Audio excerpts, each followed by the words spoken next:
stimați părinți, dragi elevi și absolvenți. Vă salutăm cu mare drag astăzi, în această zi frumoasă de sărbătoare, la spectacolul tradițional de totalizare al Școlii de Arte Timotei Bătrânu. Iată-ne că am și ajuns la finele anului de studii 2023-2024. An cu multe activități frumoase, cu multe realizări frumoase, cu noi experiențe, cu noi provocări, unde talentul, munca și perseverența au făcut un tandem extraordinar, dăruindu-ne multe clipe și momente frumoase. Școala de Arte Timotei Bătrânu educă adevărate talente, unde elevii, împreună cu munca și profesionalismul didactic, obțin rezultate frumoase și locuri premiante la diverse concursuri și festivaluri, atât republicane cât și internaționale. Vreau să menționez doar câteva activități de amploare, unde elevii și profesorii școlii noastre s-au prezentat la un nivel înalt. Festivalul Acasă peste Prut, care a avut loc în orașul Galați, România, unde a evoluat cu brio Orchestra de Muzică Populară Cimbrișor, dirijori Sergiu Bălănuță și Aurel Șerban.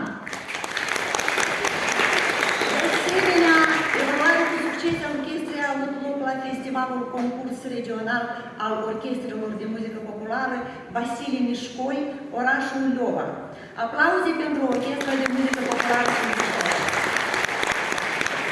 O prestație reușită la concursul republican de interpretare artistică Tinere Talente, municipiul Chișinău, a avut grupa mare de dansatori a secției de coreografie, clasa profesorului Martiniuc Nadejda.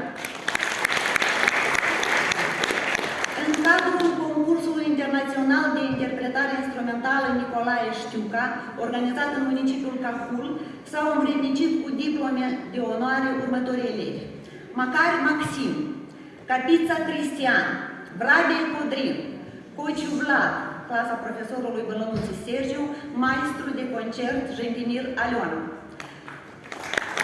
De asemenea, Santos Fernandez Nicolas, clasa profesorului Oglindă Simeon, Pântea Constantin și Sencenco David, clasa profesorului Șerban Aurel.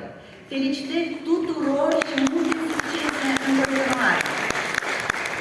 Iar la concursul republican de arte plastice și creație a tinerii generații, Copilărie și Cartea, au fost premiate elevele Iepure Ionela și Miriuță Daniela, clasa profesorului Duca Daniela.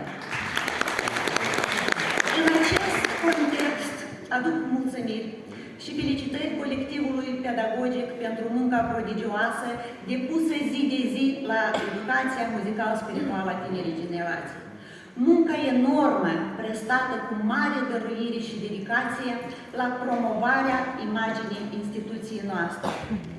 Aduc mulțumiri și felicitări bravilor și talentaților elevi care ne duc faima școlii oriunde ar merge.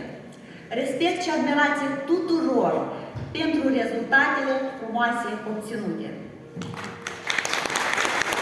Dragi prieteni, Școala de Arte a fost și rămâne instituția fundamentală care descoperă, dezvoltă și promovează talentele. Este un mesager ce transmite tinerii generații dârzenie pentru a cuceri orice obstacol și insistență pentru împlinirea visurilor frumoase. Pe parcursul istoriei sale, instituția noastră s-a mândrit cu discipolii săi. Sperăm că și absolvenții de astăzi, cei 32 de absolvenți care vor primi atestatele despre absolvirea școlii, vor duce faima școlii pretutindeni. Talentul care a fost dezvoltat în Școala de Arte Timotei Bătrânu. Să dăm start spectacolului nostru de astăzi, noi vă dorim vizionare plăcută tuturor!